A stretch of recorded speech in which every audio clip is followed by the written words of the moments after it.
Okay, today I'm going to be talking about the idea of this comment, ref you suck, and I'll be explaining that through my KQ of how do we use misguided emotive language to rationalize our emotions after an unfortunate outcome.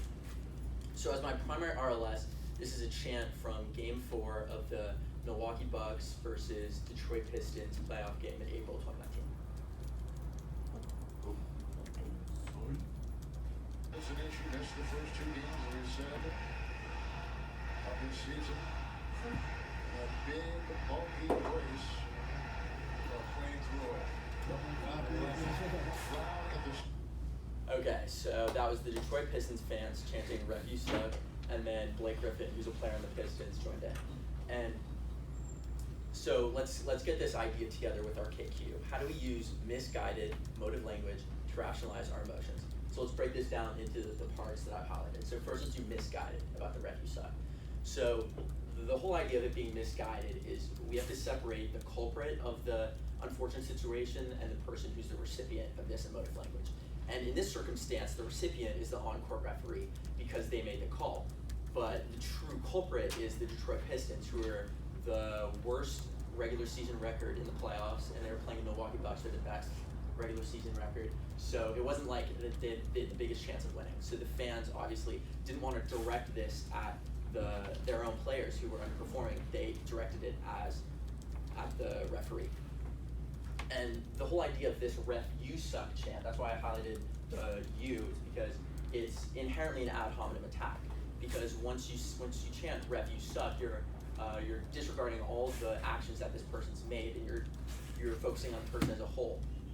Because the fans are mad at the individual call that the ref made, they're unhappy with. And then that's why I didn't even mention in this video if the call was warranted or not, because it's irrelevant. The validity of the call is irrelevant because in this ad hominem attack, you use this person as a scapegoat regardless if it was the correct call or not. And that's why I would change it to ref your call sucked if you were to chant this. But this is still predicated on the idea that it's the referee's fault that the call went that way. And in most of these circumstances, that's actually not true. So if we go back to our KQ, we still have like this idea of like the rationalization. So like how do we use misguided emotive language to rationalize? So that's what we want to focus on. So when we talk about rationalization, it's kind of this idea that we shift the blame from who's actually responsible to other people. So I did a couple of examples. So after a loss, and then I said especially one with significance, because that's when you really have that opportunity to kind of like go over your emotions. And I'd say the top 5 would be referees, coaches, field conditions, weather, and fans. But the reason why I picked referees in this instance is because a really good coach is like awarded and they get paid more. Like a really good field is like occupied by like a major sports team. Like really good weather, like especially in golf, can affect the game. Like if not enough fans come, like you could say that has like an effect on like how the team plays. But a really good referee is never praised for their good work, especially in the public. So we only see instances of referees being brought up in conversation, like especially like on talk shows and stuff when they make an incorrect decision. And I'll circle that back later with the biased perceptions and selective memory, because that's really important. So one of the components of this rationalization is the ad ignorantia. And that's the idea that because the refs were in the game and you lost the game, you could claim the refs made you lose. And you're able to claim this because there's no way to claim that this is false.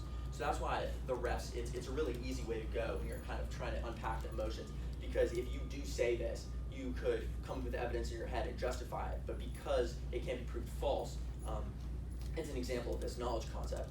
And the other one is post hoc, ergo propter hoc. And the idea of this is after this, therefore because of this. So in the instances during a game, the referees are only involved in times where the players make a mistake, because that's what they're supposed to do. They're like guiding the game along. And so if the referee, you only notice them when they're blowing a whistle and your team is doing something incorrect, that's your perception of the referee. And that's why the incorrect deducing in this instance would be that because the ref made the call after an instance of your team playing badly, thus the refs are the reason your team is playing badly. And that's an example of this post hoc idea. And that's really dangerous because you end up rationalizing incorrectly and putting the blame on what I'm going to be calling the misguided culprit. I'll mention that in a future slide. So then now we go to the emotive language aspect of my KQ. A big component of this chant, ref, you suck, is if you take the word ref out, you're just yelling at this poor man, you suck. And two aspects of something that makes it emotive. So the most traditional version is when we talk about the diction. So that's like if you're writing and you use selective word choice, like that's diction, that's what makes something emotive. But something about this specific chant is the only time you hear it, it's not one person chanting it. It's a group, it's a wall in like when we had our game at Keysar, it's a wall of dozens of people chanting in unison, ref, you suck. And that really gives it its teeth in the moment. And the whole idea of it is not to, as we sometimes think, this chant is not to have the referee change their decision, because that just doesn't happen.